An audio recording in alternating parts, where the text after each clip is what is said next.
Hello, students. Mr. Spalding here. I want to give you a quick introduction to these slides related to the Song Dynasty, Confucianism, and Buddhism. The Song Dynasty is important to us in four areas: governance, culture, and economics, as well as state relationships. I would encourage you to spend time reviewing these slides in more depth. I'm going to quickly go through them and highlight some of the most important main ideas.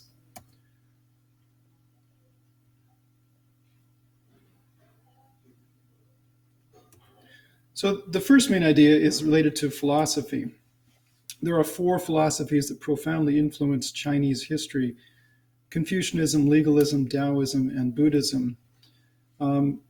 Confucianism, legalism, and Taoism are all Chinese. Buddhism is from India, and it diffuses to China through the Silk routes. And within China, there's a love-hate relationship with Buddhism. We'll come to that in a few minutes. It's important to understand the basic philosophy of Confucianism as well as the basic philosophy of legalism and Buddhism in order to understand Chinese history. So I would encourage you to spend more time with these slides. I'm just going to quickly introduce these ideas. Confucianism is a philosophy, not a religion. It was developed by a man named Confucius. Surprise. He was a teacher, and he never claimed to be a religious leader. In fact, he said that mankind is difficult to understand, let alone religion. There's a set of Confucian principles. The most important is the last one on this list: filial piety, respect for your elders. Although the first one is an underlying importance, and that's upholding ritual. Examine these relationships carefully. These are still very important in Asia today, and they determine lots of social and business and family interactions. Confucianism is regarded somewhat as a religion, and it's kind of morphed into including some religious practices, but it's his philosophy at its core. Its single most important piece of writing is called the Analects, which were compiled by a disciple of Confucius named Mencius. As I said, Confucianism is at its roots a philosophy, and you can visit Confucius's tomb. He was a person who existed, and again, not a religious leader.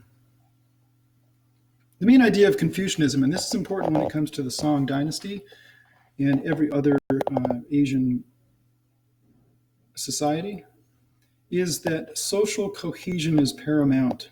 So you see this in the responses to the current pandemic in Asia. There's a high degree of compliance with official recommendations, and that all really goes back to Confucianism.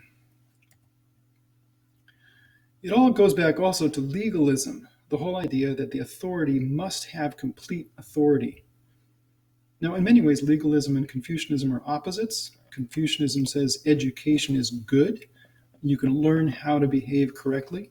Legalism says education is not desirable. All you have to do is obey. And so there's this great deference to leadership. Han Fei, the clearest theorist of legalism, and this is not part of the exam, but it's helpful to understand this as a background and underlying philosophy. Taoism is also an important philosophy. It can be reduced to be one with nature, reject the social limits of society. There's a whole lot more to it, but for our purposes, that's sufficient. Buddhism is the import, and although it's a small religion today, it developed first in India. It's a small religion within India today, but it's more important outside of India. Buddhism was developed by a prince from North India at about the same time that Confucianism developed in China and about the same time of the most famous of the Greek philosophers.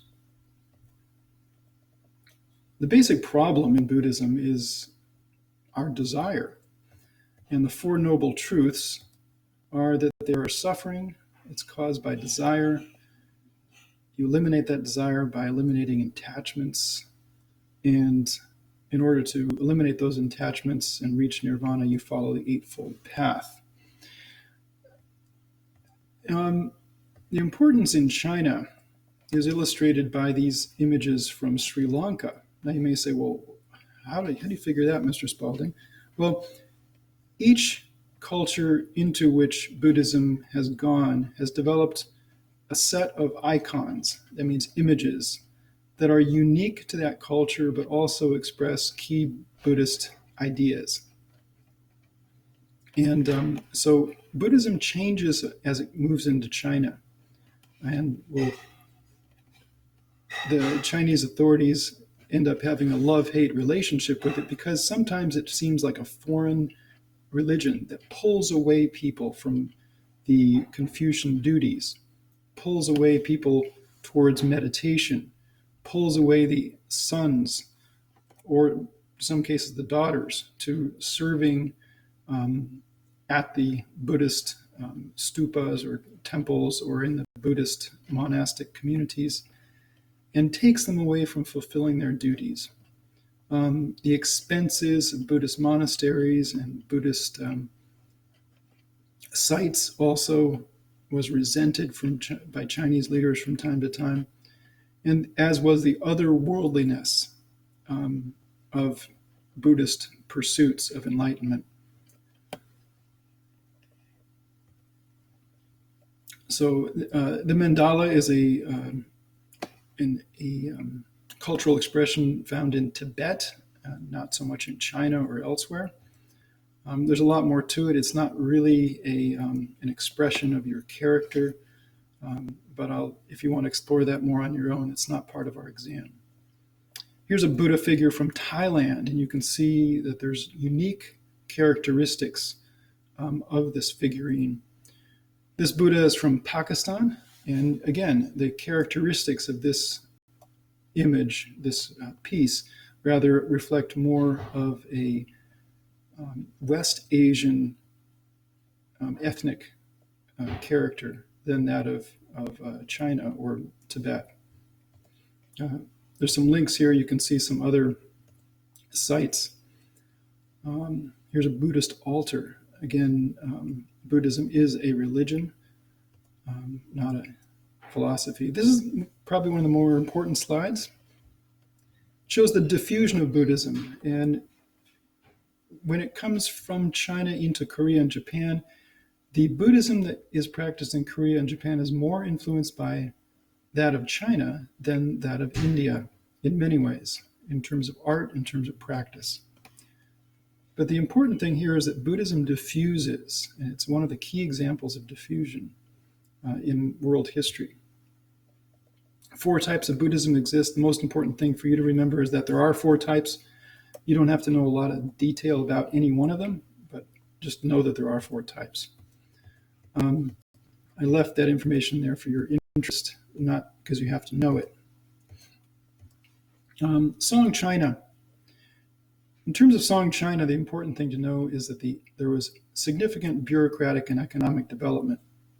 It's important to know that the roots of Song success are built in the Sui Dynasty when they construct the Grand Canal, which the Song elaborated upon. The Grand Canal enabled economic connections between North and South, and that provided a security of food supply, wheat from the north and rice from the south, that profoundly influences later Chinese history. The Tang Dynasty between the Sui and the Song, medium-length dynasty. During the Tang Dynasty, Buddhism spread, but there were periods of persecution as well. The Tang government developed a very sophisticated bureaucracy that was further elaborated on by the Song, and a number of technologies that, again, were used by the Song um, very effectively.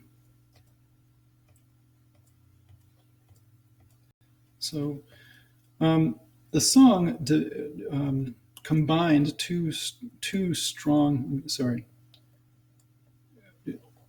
a number of regional rulers, and becomes a significant, strong dynasty that influences other dynasties and societies throughout Asia. And I'll leave you to examine these slides. These slides also include information on the Yuan dynasty. The Song was overthrown by the Mongols, who move in from the north, a nomadic people, the last of the great nomadic peoples.